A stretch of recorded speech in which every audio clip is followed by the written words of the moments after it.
Florida State's quarterback has predicted that their matchup with Miami on Saturday is going to end with Seminoles fans rushing the field.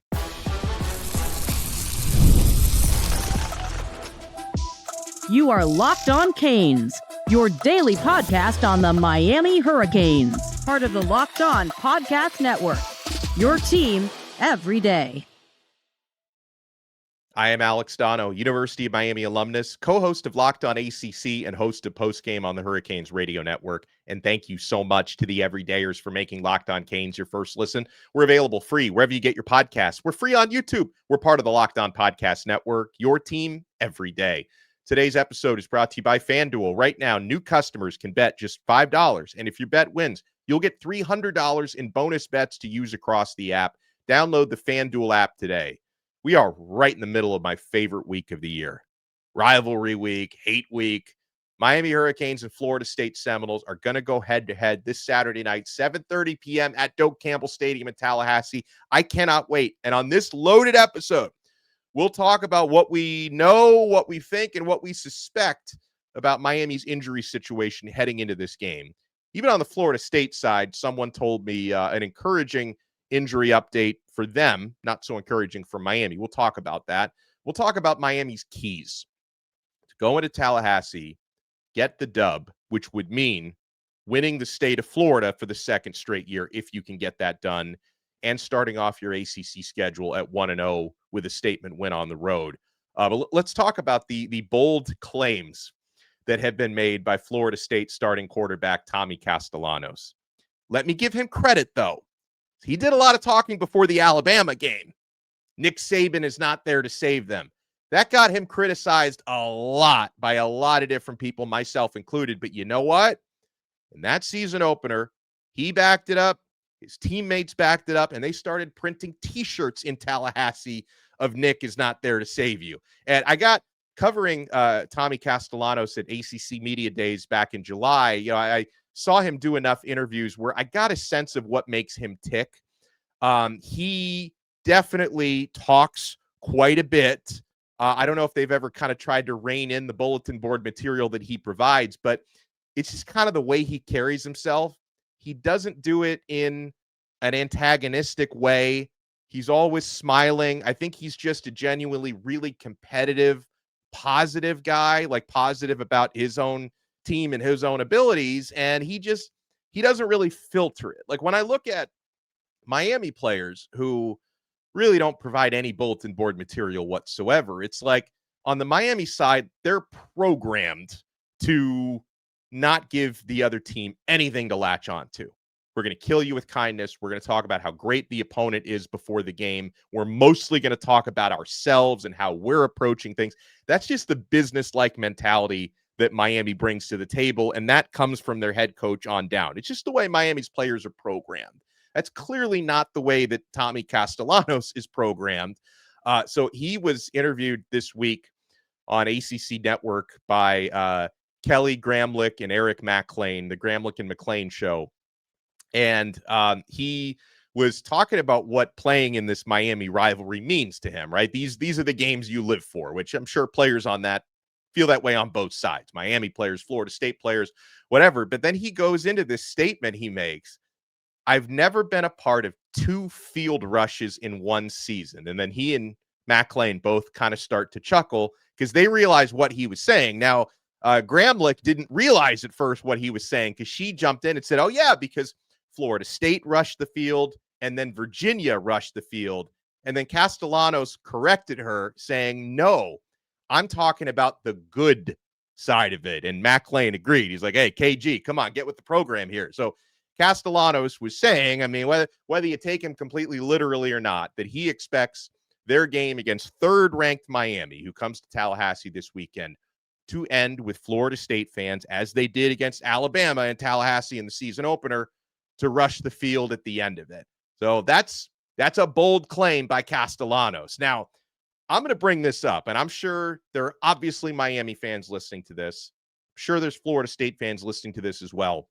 Something that I find odd about that prediction is, this is one of the best, most bitter, most historic rivalries in college football.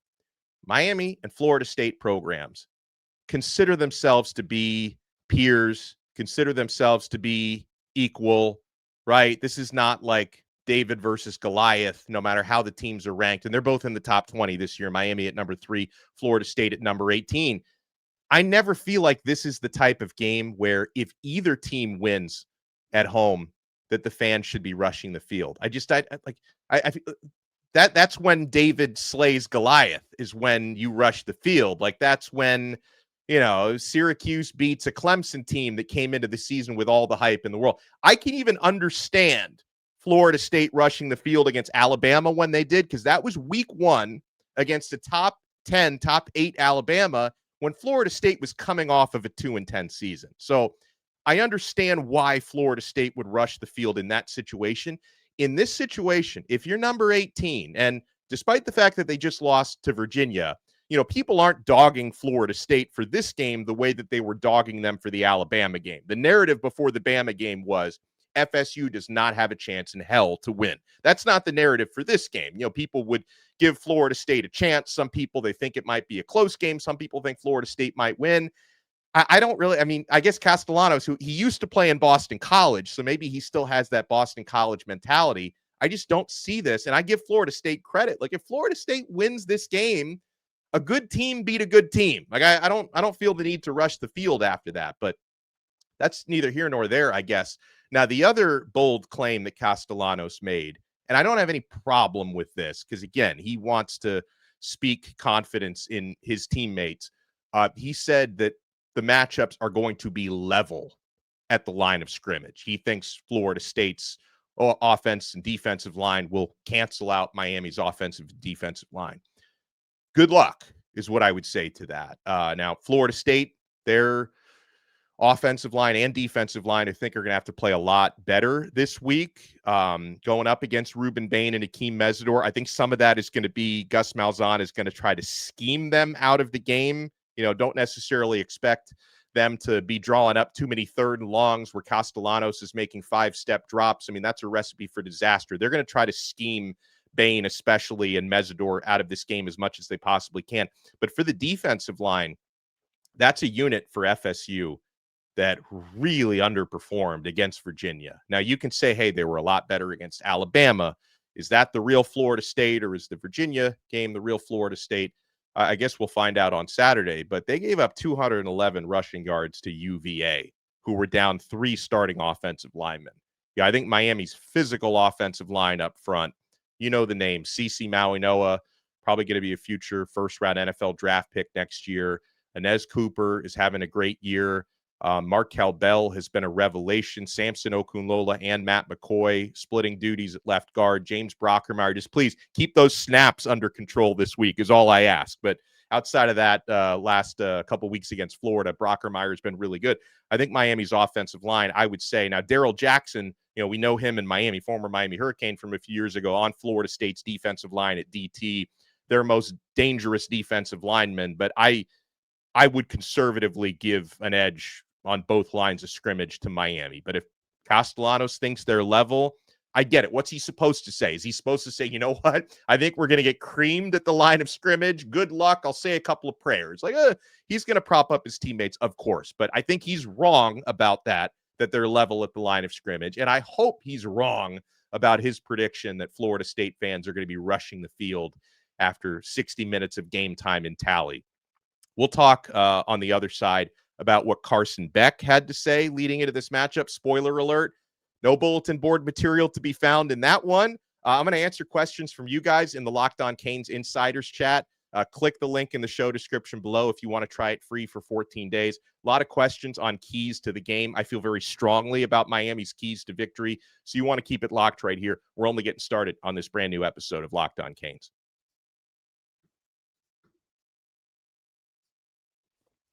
Mazda crafts cars that do more than simply move. Mazda delivers confidence with every ride, with more IIHS top safety pick awards than anyone else. From footwork to breathwork, athletes sweat all the details. Mazda brings this same intention to how we craft every model. You can feel Japanese craftsmanship in every detail, from the metallic accents to available Napa leather upholstery. You can make everyday drives feel like anything but, from smooth handling to intuitive controls. like our players, we sweat every detail because when you make every move count, impossible becomes irrelevant. Mazda, move and be moved. Folks, we're also proudly brought to you by Monarch Money. Most people can't name all their financial accounts or even what they're worth, whether it's 401ks, properties, or investments. And when you don't have the full picture, you can end up leaving money on the table. That's why there's Monarch Money. It's an all-in-one personal financial tool that brings your entire financial life together in one clean, easy-to-use interface on your laptop or on your phone. Monarch is built for people with busy lives. If you've put off organizing your finances, Monarch is for you. Monarch does the heavy lifting for you. You can link all your accounts in minutes, see clear data visuals, get smart categorization of your spending, and finally feel in control of your money without ever touching a spreadsheet. Folks, I have learned so much about my finances using Monarch, how they put everything in one place. They give me these incredible insights. My wife and I have been able to budget so much better. You need to try this. Do not let financial opportunities slip through the cracks. Use code LOCKEDONCollege at monarchmoney.com in your browser for half off your first year. It's 50% off your first year at monarchmoney.com with code LOCKEDONCollege.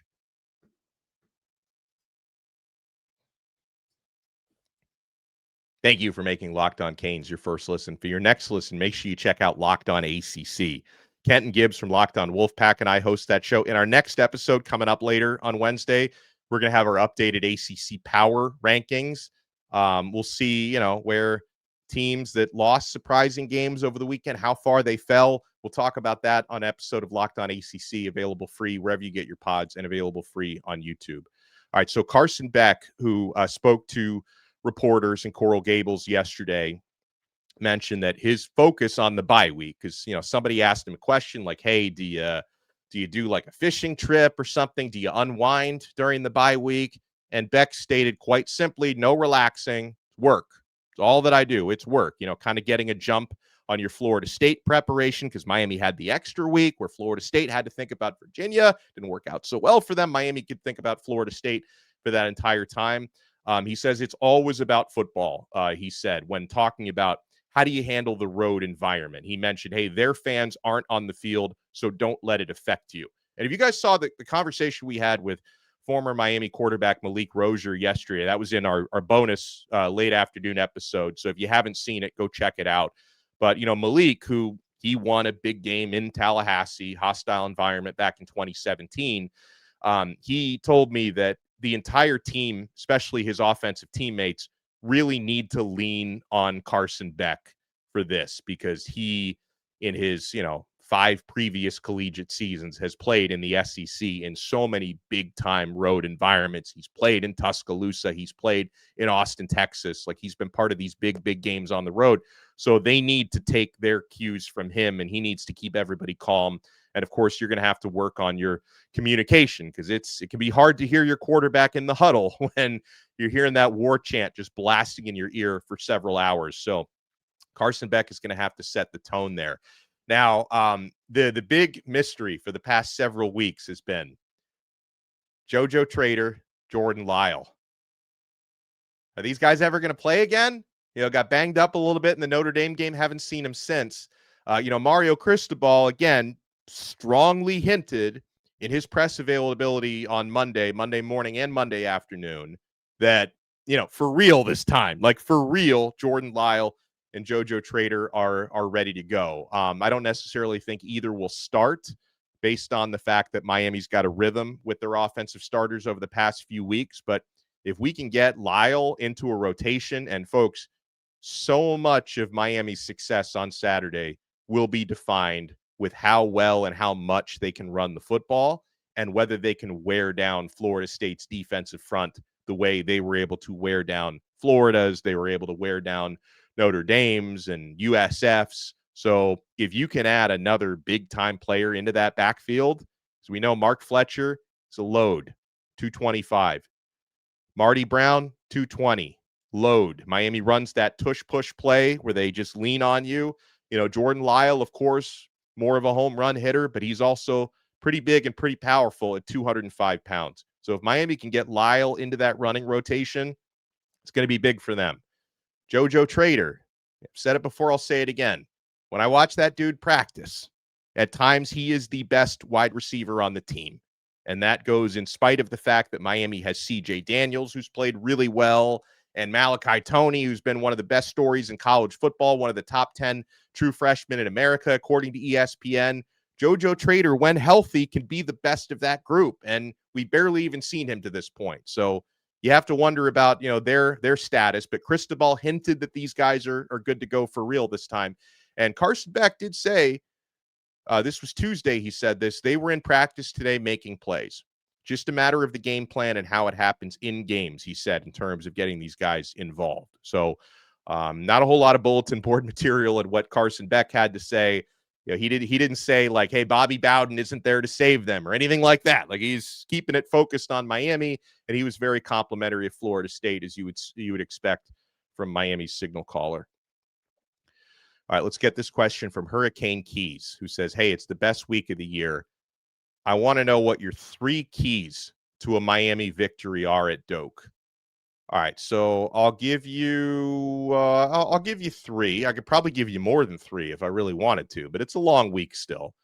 Number 1, I think taking an early lead is really, really important because I don't think Florida State's defense is built to play from behind. I think you saw that in Virginia where I think they led one time the entire game against UVA. And also, if you take an early lead, you make that crowd a little bit quieter and a little bit less raucous, the way Cam Ward was able to do that at Florida last year. Miami's going to try to do that this year. In fact, I think for both sides, I think taking an early lead is really, really important. I probably could have led off with this one. These are in no particular order, but quarterback contain, gap integrity, keeping Thomas Castellanos from getting outside the pocket, which is where he is the most dangerous because he is fast. He is dynamic. You can try to keep him in the pocket and limit his opportunities to scramble.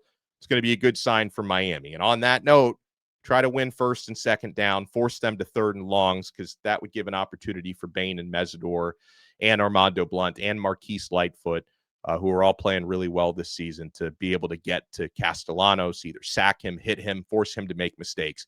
I think for Miami's offense, take what the defense gives you. I think that's an area where Shannon Dawson is a very patient, mature play caller. He's not going to try to force a game plan. I think he's going to see what the defense is trying to take away, and he's going to adjust his game plan accordingly. And that's also an area where Carson Beck excels.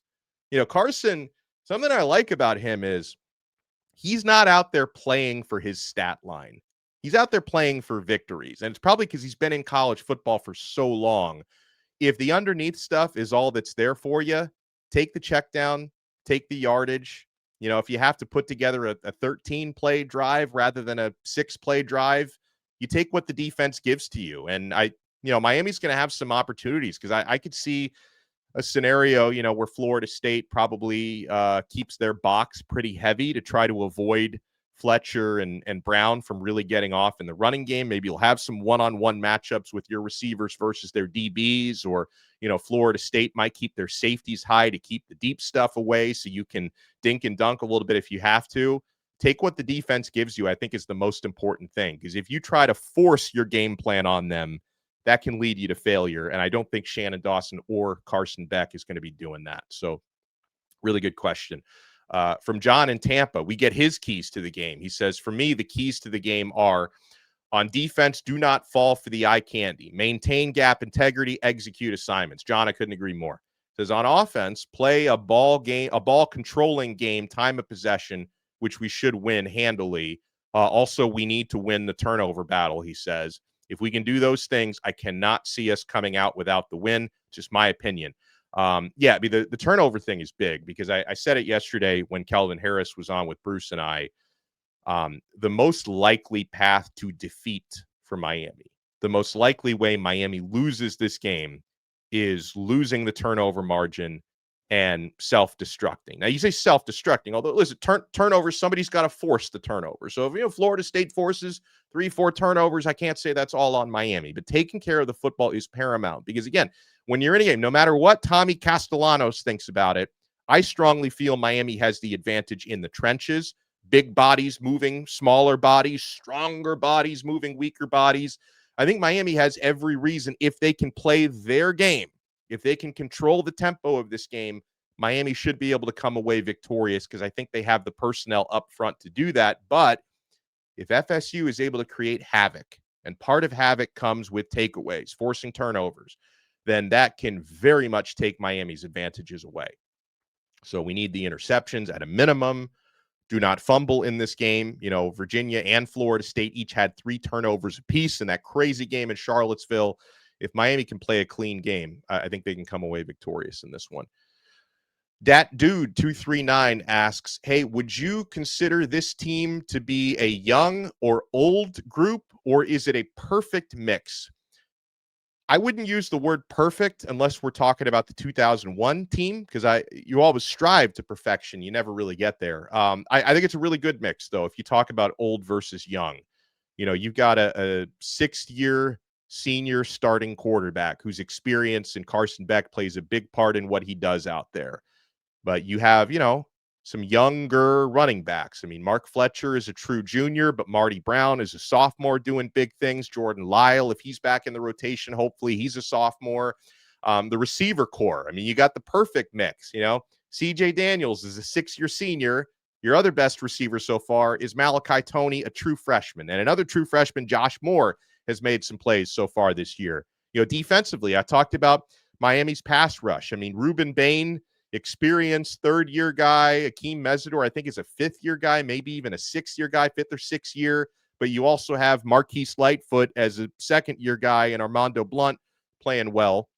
Defensive tackle, you know, same thing. Justin Scott has gotten some important reps this year, and he's a younger guy as a true sophomore. I mean, your 2 top cover corners are both sophomores, right? Xavier Lucas and OJ Frederic, but your nickel is an experienced, 4th, 5th-year senior, Keontae Scott. So I think it's a really good mix. And I think that's the type of roster you want to have, because if your roster is too young, you may flash athleticism, but you're probably going to make mistakes because that comes with an experience. If your roster is too old, then, you know, your shelves are not stocked for the following year. Right. So I think having that good mix, it's good for the present and the future to have a good mix of a younger and older roster. All right. So when we come back, we have more questions about the injury status of some Miami players. I was given a note on a Florida State injury. So, folks, we have a lot more coming up. Don't go anywhere on this brand new episode of Locked On Canes. Football season is in full swing. College football, the NFL. FanDuel has an offer you don't want to miss. Right now, new customers can bet just $5 and get $300 in bonus bets if you win. That's right. Pick a bet, put down $5, and if it hits, you'll unlock $300 in bonus bets to use across the app. If you're interested in Florida State hosting Miami, Hurricanes are 4.5-point favorites on the road. I love how FanDuel gives me so many ways to play. It's not just the point spreads, guys. I've built parlays, tried player props, even followed the live lines during games. It makes watching football even more exciting when you've got a little something riding on the action. So what are you waiting for? Visit FanDuel.com to download the FanDuel app today and get started. We're also proudly brought to you by Square. Your favorite neighborhood spots run on Square. There are certain businesses that make the neighborhood the neighborhood. These are the places that become an extension of home. Whether it's the sports bar dedicated to your team's fan base, the spot with the best wings in town for game day, or that beloved local chain that's been rooted in your community for years, these businesses are what bring people together. And when neighborhood businesses thrive, the whole neighborhood thrives. Folks, I love when the food trucks come together in my neighborhood, and all of them run on Square. Square is a proud partner of more than 4 million neighborhood businesses around the world. You can go to square.com/go/lockedoncollege to learn more. But before you do, go support your favorite neighborhood spot. You'll be happy you did. Square. See you in the neighborhood. Thank you so much for making Locked On Canes your first listen. Make sure you check out the College Football Kickoff Show on Fire TV this week. It's a college football pregame that only Locked On can do, hosted by my guy Drake Toll from Locked On Big 12. Brian Smith and I are going to make an appearance on Thursday on the College Football Kickoff. It's available all day Thursday on Fire TV, so check it out. And by the way, Brian and I are going to do a Locked On Canes, Locked On Seminoles crossover tomorrow, giving you our matchups and our game predictions for the Miami Hurricanes at the Florida State Seminoles. All right, another question from a Locked On Canes insider. Steven wants to know, have you heard of any possible injured players on the FSU roster?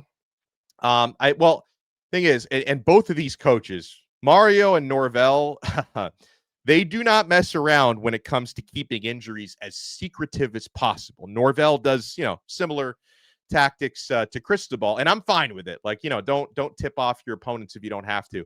I did hear, though, there's a lot of positivity for Roydell Williams, who was Florida State's original starting running back.